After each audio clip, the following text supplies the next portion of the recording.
As-tu déjà ressenti que tu ne pouvais pas dire non par peur de blesser, de décevoir ou de déranger? Tu n'es pas seul. Dans cette vidéo, tu vas découvrir comment apprendre à dire non en t'appuyant sur la sagesse pratique du bouddhisme, sans culpabilité et avec compassion. Dire non ne te protège pas seulement, cela t'aide aussi à vivre avec plus de paix, de clarté et d'équilibre. Ensemble, nous allons explorer comment transformer ce mot en un acte de dignité intérieure, de respect et d'amour bienveillant envers toi-même et les autres. Dire non sans culpabilité. Dire non n'est pas un acte d'égoïsme, c'est un acte de respect et de soin envers toi-même. Dans notre culture, on nous a souvent appris que poser des limites était mal, que refuser signifiait manquer d'amour ou d'humanité. Mais le bouddhisme rappelle une vérité essentielle. Si tu ne prends pas soin de toi, tu ne peux pas prendre soin des autres de manière authentique. Chaque fois que tu dis oui alors que tu ne veux pas, tu t'éteins un peu. Tu accumules frustration, fatigue et ressentiment. Et tôt ou tard, cela finit par se voir. Un oui forcé n'apporte ni amour, ni aide véritable. Dire non commence par une chose simple. Reconnaître que tes besoins, ton repos et ta paix intérieure ont de la valeur. Tu n'as pas besoin d'excuses compliquées. Un non clair, dit avec douceur, suffit. Tu n'as pas à inventer des raisons pour justifier ton choix. C'est ta vie, ton énergie, et c'est à toi de décider comment les utiliser. Le bouddhisme parle de metta, la bienveillance aimante. Elle ne s'adresse pas seulement aux autres, mais aussi à toi-même. Dire non sans culpabilité est une expression de cette bienveillance. Comme un jardin, si tu n'arroses pas tes propres racines, tu ne pourras pas offrir de belles fleurs aux autres. La compassion sage versus la compassion naïve. Le bouddhisme nous met en garde. Il existe une compassion sage et une compassion naïve. La compassion sage aide sans se détruire. La compassion naïve donne tellement qu'elle finit par s'épuiser et se vider. Croire que dire oui à tout est toujours un acte de bonté est une erreur. Parfois, la meilleure façon d'aider est justement de dire non, afin de ne pas renforcer une attitude nuisible ou une dépendance. Lorsque tu dis oui en te sacrifiant, tu tombes dans un puits sans fond. Tu donnes ton temps, ton énergie, ton attention, même quand tu n'en as plus. Cela crée du déséquilibre, de la frustration, et pousse l'autre à s'appuyer sur toi sans jamais assumer sa propre responsabilité. La compassion sage, au contraire, se base sur la clarté. Elle se demande « Est-ce que ce que je fais soulage vraiment la souffrance ou ne fait que l'apaiser temporairement ?» Parfois, le plus grand acte d'amour est de mettre une limite, dire non, non pas pour fermer ton cœur, mais pour ouvrir un chemin vers la maturité et l'autonomie. Avant de continuer, si tu n'es pas encore abonné à ma chaîne YouTube, je t'invite à le faire dès maintenant. En t'abonnant, tu seras informé de toutes mes nouvelles vidéos, ce qui te permettra de ne rien manquer de contenu précieux. L'interdépendance et les limites. Le bouddhisme enseigne l'interdépendance. Tout est lié, rien n'existe seul. Tes actes, tes pensées et tes paroles influencent le monde, et le monde t'influence en retour. Mais attention, être interconnecté ne veut pas dire que tu dois porter les problèmes de tout le monde. Quand tu t'imposes plus que ce que tu peux donner, tu déséquilibres cette interdépendance. Tu n'apportes plus clarté ni paix, mais fatigue, ressentiment et tension. Imaginez un lac. Si une seule goutte est polluée, tout le lac est affecté. Si tu te laisses envahir par le stress parce que tu ne sais pas dire non, ce malaise se propage autour de toi. Mais quand tu prends soin de toi, ton bien-être rayonne et nourrit les autres. Tes limites sont comme les rives d'un fleuve. Sans elles, l'eau déborde et se perd. Avec elle, le courant trouve sa force et sa direction. Dire non devient alors un acte de responsabilité, non pas d'égoïsme. Dire non avec respect et clarté. Beaucoup de gens pensent que dire non doit être un affrontement, une bataille, une justification interminable. Mais en réalité, un non dit avec respect et clarté a plus de poids qu'un non rempli de colère ou d'excuses. Le respect commence par toi. Si tu sacrifies ton bien-être pour ne pas fâcher l'autre, tu crées un déséquilibre. Le vrai respect est mutuel. Tes besoins valent autant que ceux de l'autre, Ni plus, ni moins, un non n'a pas besoin d'être brutal. Il peut être simple et bienveillant. Dire « en ce moment je ne peux pas » ou « j'ai besoin de temps pour moi » transmet ton message sans agresser. Pas besoin d'inventer 1000 raisons. La clarté est la plus grande force. Mais cette clarté exige de la cohérence. Si tu dis non aujourd'hui et que tu cèdes demain, ton message perd de sa puissance. Tes limites deviennent crédibles uniquement quand elles sont stables et respectées. En apprenant à dire non sans culpabilité, tu ne rejettes pas les autres. Tu construis des relations plus saines, plus vraies et plus équilibrées. C'est une voie de paix intérieure, de respect et de sagesse. Les limites se renforcent lorsqu'elles sont cohérentes. Cela ne signifie pas être rigide en tout moment, mais avoir conscience de pourquoi tu dis non et rester ferme lorsque la situation l'exige. Une autre clé est de séparer la personne de la demande. Tu n'es pas en train de rejeter l'ami qui te demande une faveur, tu es simplement en train de refuser cette faveur à ce moment-là.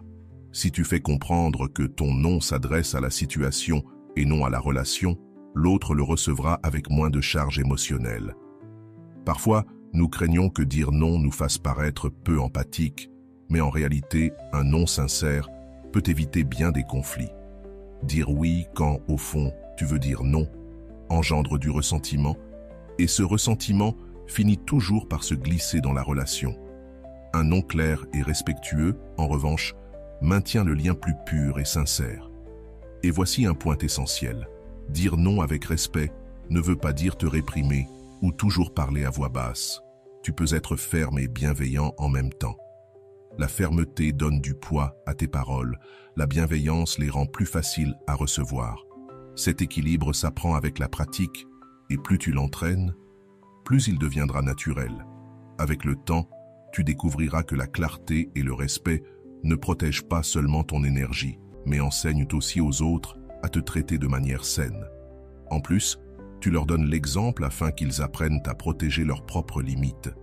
Car un non, lorsqu'il naît du respect, n'éloigne pas. Il met de l'ordre, il clarifie et il renforce. Se protéger sans culpabilité, la responsabilité comme base éthique. Dans de nombreuses cultures et dans l'éducation que nous avons reçue, on nous a appris que les autres d'abord est une vertu. Bien sûr, aider est précieux. Mais lorsque tu te places toujours en dernier, ce que tu pratiques n'est pas de l'altruisme, c'est de l'abandon de soi. Le bouddhisme nous rappelle que prendre soin de soi n'est pas un caprice, mais une responsabilité éthique. Pensez-y, si tu ne vas pas bien, ta capacité à aider les autres diminue. C'est comme vouloir allumer des lampes avec une batterie déchargée. Tu peux forcer un instant, mais tôt ou tard tout s'éteint. Prendre soin de toi signifie t'assurer que ton corps, ton esprit et ton cœur sont en état d'offrir le meilleur de toi-même, sans t'épuiser jusqu'au vide. Ce n'est pas de l'égoïsme, c'est du bon sens. Un médecin ne peut pas soigner ses patients s'il ne dort pas. Un enseignant ne peut pas transmettre avec patience s'il est épuisé. Toi non plus, tu ne peux pas soutenir les autres si tu es à bout. Cela ne relève pas de priorité personnelle ou sociale. C'est comprendre que ton bien-être fait partie du bien-être général. Lorsque tu poses des limites pour protéger ton énergie, tu protèges aussi la qualité de ce que tu donnes. Dire non à une demande qui t'épuise ne signifie pas que tu ne veux pas aider. Cela signifie que tu veilles à ce que ton aide future soit authentique et durable. Voilà pourquoi le bouddhisme insiste. Négliger ton propre bien-être n'est pas un sacrifice noble, mais une erreur qui finit par nuire à tout le monde. De plus, lorsque tu agis dans cet équilibre, tu inspires les autres. Tu leur montres que se protéger n'est pas un signe de désengagement, mais une façon de maintenir sa capacité à donner. Et cela s'enseigne davantage par l'exemple que par les mots. Se protéger sans culpabilité est un acte de maturité. C'est accepter que tu ne peux pas tout faire, que ton énergie est limitée et qu'il est de ton devoir de la préserver. Ainsi, chaque non que tu prononces pour te protéger est en réalité un oui à ton avenir, à ta paix et à ton authenticité. Dire non est aussi une forme d'amour. Quand nous pensons à l'amour, nous imaginons souvent le don, le soutien inconditionnel, la présence constante. Mais le bouddhisme enseigne que l'amour véritable ne consiste pas toujours à dire oui. Parfois, la façon la plus profonde de prendre soin de quelqu'un est de poser une limite claire, même si cela peut faire mal sur le moment. Dire non avec amour est très différent de dire non avec colère ou indifférence. Le premier naît de la volonté de protéger, d'éviter que l'autre se fasse du mal ou que toi-même tu sois blessé. Le second, au contraire, naît du rejet ou du désintérêt. Cette différence se ressent, et même si l'autre ne la comprend pas immédiatement, il l'aperçoit. Imagine qu'un ami insiste pour que tu lui prêtes de l'argent pour quelque chose qui, tu le sais, ne lui fera pas de bien. Un oui rapide pourrait éviter une gêne immédiate, mais à long terme, cela pourrait nourrir un comportement destructeur. Un non empreint d'amour, même s'il le frustre, le protège et lui donne l'opportunité de réfléchir. L'amour ne se mesure pas au nombre de fois où tu dis oui, mais à la qualité de tes gestes. Un non né du soin et de la protection peut être plus aimant que 1000 oui prononcés par peur de perdre ou de décevoir. Dans le bouddhisme, on parle de upaya, les moyens habiles, la capacité d'agir avec sagesse pour réduire la souffrance.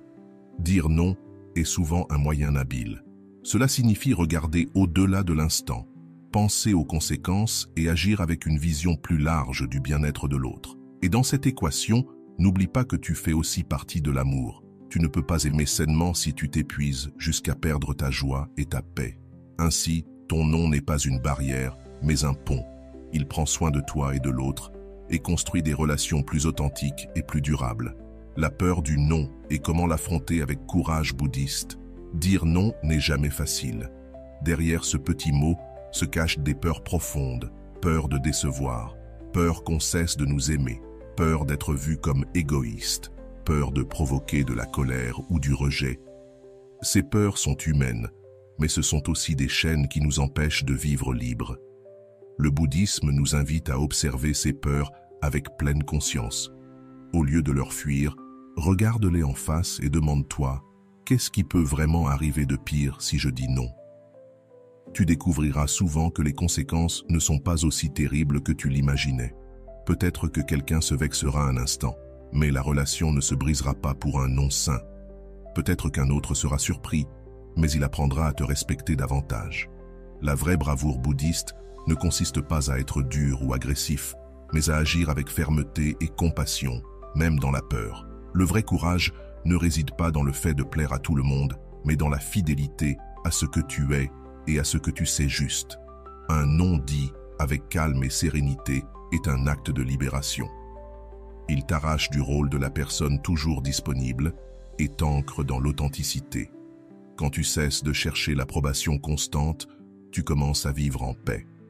Et cette paix ne bénéficie pas seulement à toi, mais elle devient aussi un exemple pour les autres qui peuvent s'inspirer de ta clarté pour protéger leurs propres limites. Chaque non dit avec respect et amour est un entraînement à la force intérieure. Au début, c'est difficile. Le cœur bat fort, l'esprit doute. Mais avec la pratique, tu découvres qu'il ne se passe rien de dramatique, que la vie continue et que chaque non ouvre l'espace pour un oui plus authentique. Ainsi, le non cesse d'être une peur et devient un maître. Il t'apprend à grandir, à avoir confiance en toi et à comprendre que ta valeur ne dépend pas de plaire à tous, mais de vivre en accord avec ta vérité. Voilà le véritable courage. Non pas à crier plus fort, mais soutenir ton non avec calme, respect et compassion.